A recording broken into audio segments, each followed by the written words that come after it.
I know Vivian and Diane know all about this as well, but Joe and I have a passion for Shell Creek, and as you may know, Shell Creek originates in Yost Park. It's a spring-fed stream, it's about 2 miles long, terminates in Puget Sound, and we have salmon returning to the lower stretches of Shell Creek every year now. These are coho and chum salmon, primarily. They can't get up into Yost Park because there's man-made blockages that prevent salmon from traversing upstream. There's also an increasing silting problem that's choking salmon spawning beds in Shell Creek.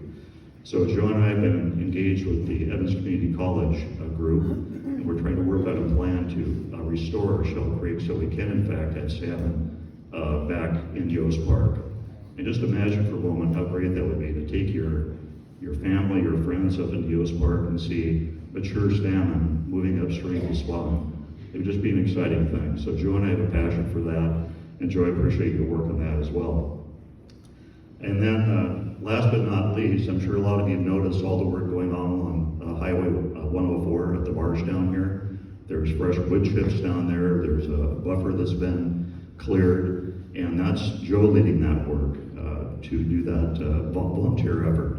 And what we're doing there is taking invasive plants out that's been blocking water flow in the park and opening up water movement there. So there'll be less flooding at the Dayton Street intersection as water flows better, and it will improve habitat for fish.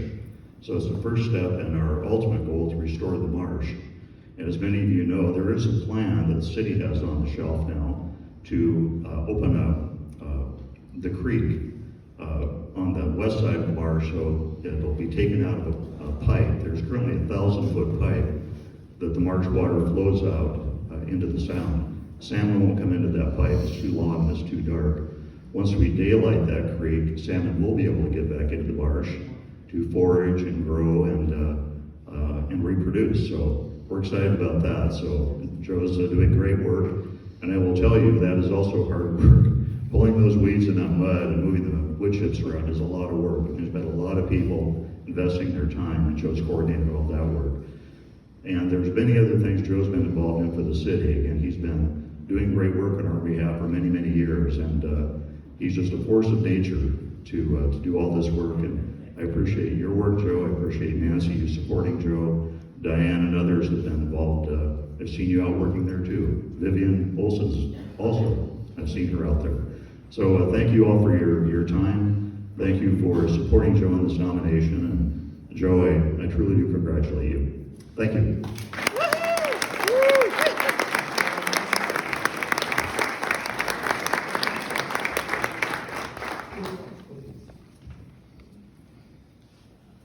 Well, first, I have two words I've used to express my feelings: humbled and honored.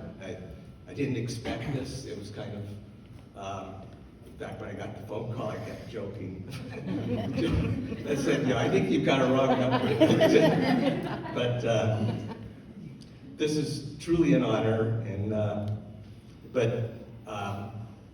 the things I've done, you can see in the different pictures here, kind of what I've done for, trying to help improve our environment.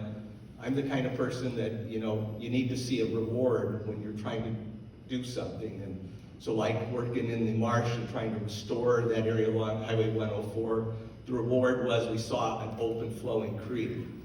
But a bigger reward that I've had is working with students and seeing their faces when it was amazing the first time they saw salmon in the creek. Big, 24, 26-inch salmon swimming along. And the kids who I'd had out, collecting data and rainstorms and snow and other things, they'd always show up. And when they saw those salmon, one of the kids said, "Wow, this is all worth it." But the other that's been rewarding is the community support and people that live along the creeks and those outside the creeks that appreciate what we have here in Edmonds, always coming to me and saying, "How can I help? How can I be involved? We appreciate what you're doing." That's a huge reward to me. Volunteers that have come out and worked at the marsh and that restoration project, that's gone on over 4 years now. And I think I've had probably 100, and I think the number's 130 different volunteers that have come out. And you know, if you've worked in that mud and got stuck in that mud, you'd understand what an effort that was for people to come out. I've got this great picture of Vivian with mud up her arms, and unfortunately we didn't get that up here as a slide. But you could see quickly what the effort involves. And it's one of those that, you know, you have your ups and downs, and each time there was a down, I'd look at the people involved and just at their faces covered in mud, and yet with a big smile, and I go, wow, this is worth it.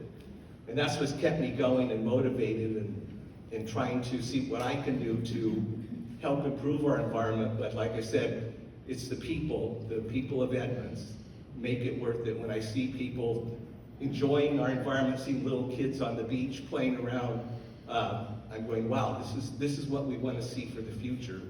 And so it's worth my time. And I guess I just say thank you for, you know, honoring my efforts. I do want to mention, you know, Nancy. If she wasn't there, I don't think I could do half of what I do. And just for everyone's information, this year we'll be celebrating our 50th anniversary.